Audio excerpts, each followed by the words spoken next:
Alright guys, welcome back to the channel. Definitely appreciate the support. We're going to get into another video. Pretty cool stuff. I've been researching some stuff, ran into an artifact that I want to share with you. And again, I like to throw stuff on your mind to kind of enhance your perspective, I guess you can say, on how to deal with problems that you run into in Madden, okay? Or football in general. And you guys know the sequence 422031. I want to make sure people know this, that professional teams or college teams or whatever, they're not going to have this sequence. This is something that I made up. And the reason why I did that is a little backstory. I've been playing Madden since '03. I remember '04 was the Michael Vick destruction. '05, I think, was the year they threw in the vision cone. I think they had it in '06 as well. Okay. But I want you to know, like, I've always been a Peyton Manning guy. So back then, if you were to play me back then, I was playing with the Colts. I was running no huddle and hot route and whatever I had to do to attack the defense. Okay. And it wasn't until maybe like 5 years ago where I got tired of trying to search for a way to attack a defense and being kind of disorganized in my approach and how to do it. And I was thinking there's got to be a way to condense this into a more structured format in regards to defense. And then this is where I came up with this sequence. And I'm telling you, ever since then, I've gotten just better and better with how to attack. Okay, so this is why I have this. I don't want people to think that this is the standard, right? A professional team would probably look at this and laugh, whatever, but whatever works for you, that's what matters. Okay. Now, underneath these six different shell coverages, I don't care what defense you play in Madden, it's going to fall in one of these six. Okay. But under these six, you have variants of the coverage. So under cover four, you can play quarters, palms, two zone, you can play spot drop, Tampa 2, whatever. And I'm missing a lot of stuff here. Okay. But I just put this up here for the video. And what I have here is what we have against standard sets, right? So obviously, when you call, let's say we call Tampa 2 or we call palms, all right, and they come out in a 2x2 set, we know the responsibilities, but the responsibilities kind of change a little bit when you get into other sets. So I have this here. So, I mean, there's a palette for standard sets. How does it play against bunch? What do we do against stack, trips? Okay. And I want to say, out of all these right here, the one that gives me the most questions, the one that I kind of hate dealing with the most, is 3x0 by far.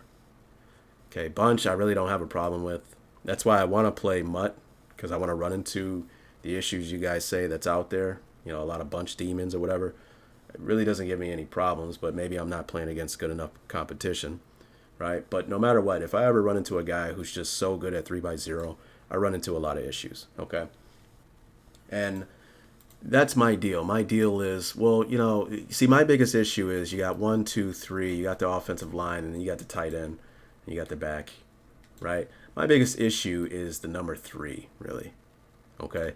With a number of different things. So why don't I just get into this? But the whole point of this video is when you call cover 2 in the huddle, cover 2 zone as a team, in real life, they don't know what formation the opponent is going to come out in. They know the personnel, right? They see 3 wide receivers, 1 tight end, 1 back. So maybe we match the personnel and, hey, the call is cover 2 guys, right? So they're standing out there waiting for the offense to break their huddle so they can get aligned properly and whatever. And then the offense breaks the huddle and they come out in bunch. Well, what we have in our cover 2 zone call, maybe for that week, is, hey, when they come out in bunch and we call cover 2 zone, we're going to check into the box on the bunch side, right? And that's one of the benefits of a double high defense. You can play one thing on one side of the defense, and then on the weak side, we could run something else, right? Single high is a different animal, right? So we're going to get into something. I was looking through a lot of different play calls, some Nick Saban stuff. Here we got cover 5, right? So as you see, this is what you would call 2-man in Madden. Inside leverage, right? Deep half safety. And we see how it plays against a 2x2 set, a standard little trips here. And then you see how they have the different checks when they deal with a stack set like this, right? Well, what do they do when they run into a 3x0 set like this? Okay, so when you call two-man in Madden, notice how obviously we have the two deep half safeties. And I didn't even know this. When you call two-man in Madden, I feel kind of stupid. I didn't know that when you go against Trey Sets, that the corner will actually align in the Trey set across from his man. The reason why I didn't know that is because I never play two-man against Trey, right? What I always hated was when you play like cover 6 or cover 4 or quarters, you know, this guy's not going to align right over the number 3. And usually they have their best receiver here. And this is one of the issues with this formation. It just causes so many problems. So I noticed, wow, when you play two-man, you actually can get your best corner on the guy inside, right? But that's neither here nor there, right? But the issue with this is they've overloaded this side of the field, and you have a deep half safety playing over the top of like one receiving threat on this side of the field, and it's a tight end, right? So I looked, and I wanted to see how Nick Saban deals with Trey, and this is what I saw, and I just thought this was so brilliant, right? So it seeing things like this, it kind of makes you come up with your own ideas, right? And the reason why, so what they do is, hey, we call cover 5, right? And if they come out in bunch, you know, we play this. If they come out in this, we play that. Well, if they come out in Trey 3-0, okay, they can have a check where, hey, we're gonna play. I think they're calling it Iowa. Maybe this is the tag for what we're gonna do, okay? And what they do is, you are inside leverage. This doesn't look like inside leverage. It looks like he's right on him, but whatever. Inside leverage, man to man, and you're deep half, right? So nothing really changes here. But where it changes is the deep half safety over here. He's not playing deep half anymore. Now he's poaching over to play inside leverage on the number 3. That's what it looks like. And now I'm going to play with outside leverage. So basically, it looks like they're bracketing the number 3. Okay, and when I saw this, I'm like, wow, that's pretty brilliant.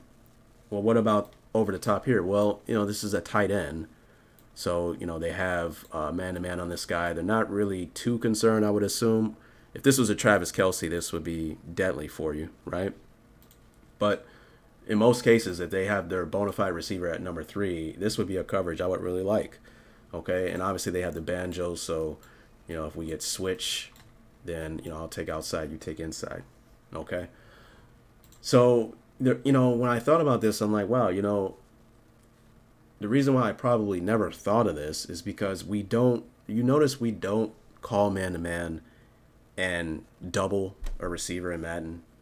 And why is that? That's because we've been conditioned to think that bracket coverage is horrible, because it is. In Madden it is, right? In real life, they probably run bracket and vice all the time. But we've been conditioned. This is the problem with Madden. Bracket coverage hasn't worked in Madden in 20 years, okay? So we're just conditioned to never man-to-man double this guy, because they play with the wrong leverage. They play against one another, right? But, you know, with that, seeing how they doing it, so I went to the game and I'm like, hey, let me see if I could simulate it. Obviously, we can in man-to-man coverage. All we got to do is call two-man. Okay, so I moved him over. Obviously, we want him outside leverage, 100%, I think. I don't think inside would be good. It is what it is. You know, I don't want to think on it too much. I man-to-man that safety over there. And I put the corner, I wanted him kind of like outside. So that's basically what it is. But here's the issue with Madden, though. Okay, so watch what happens. First of all, you know, think what's going to be the problem here with the coding of Madden. And it'll happen right away. So I let the computer run it. Now I want you to watch the interaction here. Okay, he gets torched. Right? Now why is that? Well, it's because we call it two-man. We call it two-man, and what happens in two-man? Underneath trail, right? Underneath trail, underneath trail. All the defenders underneath are playing underneath trail. The game doesn't care that I took this guy because we're playing to our help. My help is over the top, deep into the outside, so I want to play underneath my opponent, right? Well, if I take this guy and man him up on this guy, the game doesn't register to this guy to let him know that, right? He's still going to play with underneath technique, and that's why he just gets burned. on that route because he's expecting this guy to be over the top, and he's not there, right? So here we see why we can't call two-man and make that adjustment. So this is where I was like, well, you know what? How about we call cover one robber, right?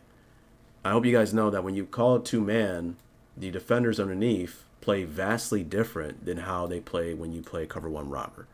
When you play cover two-man, obviously they're playing with underneath trail technique. When you play cover one robber, they're playing vastly different because you got to play to your help, and you don't have deep half help in cover one robber, right? So we're kind of fiddling around with the game, and obviously everyone still aligns where they need to be. And all we got to do is turn this guy into a deep half, and then now we can double this guy with him on the 3, right? And I like to have this guy with outside leverage. So I started fiddling around with it, and I think I ran it a couple of times to see how it would play out.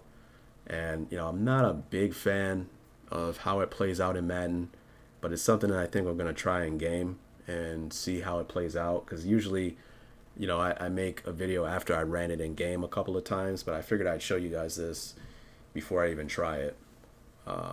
Just to kind of, even if you don't run this in Madden, I think this could help you to kind of come up with your own ideas on dealing with problems. Because the problem I have with this formation is the run fits when I call like a quarters defense, and then the number 3 being their best receiver hung inside here. Because usually I would want my best corner on him, but when I call like quarters and things of that nature, you know, there's a linebacker across from him, and now we're kind of matching him with the safety over the top, and I don't like that, right?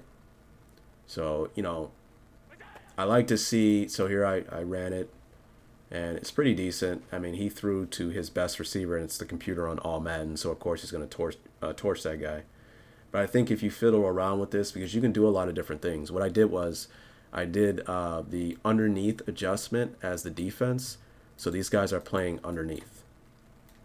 Okay, and I was thinking, what if you did that? Now, obviously you couldn't do that because this guy would be one-on-one here, and he would just play underneath, and it'd be wide open. But it would be good over here because we'd be playing underneath. I'll draw another one. So if I would draw a route like this, I think he would be underneath, and then he could top that. I mean, that would be really good stuff. The problem would be this guy. So what would be the solution? Well, we just user this guy, right? So that would be, you know, that's something I want to try out in game and see how it works out. But we call cover one robber, turn him to a deep half, man him on the 3, and then we user this player right here, okay? And we press the underneath adjustment, and we're playing straight up on this guy man-to-man.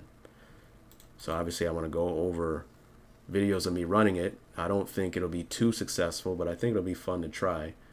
But, you know, I thought it was very interesting that such a simple adjustment, I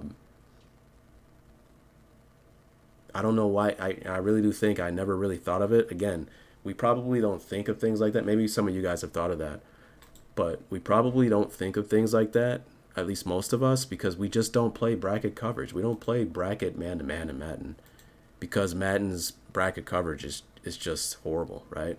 So this is 3x0 sets. So, you know, what are the different things that you deal with when you call cover 5 or two-man? You know, that could be that check. I'm just going to call it Iowa. You know, I don't know if they actually call it that, but I'll just call it that, right? And I think in the following videos, I'm going to go over some other checks that they have against the Trey.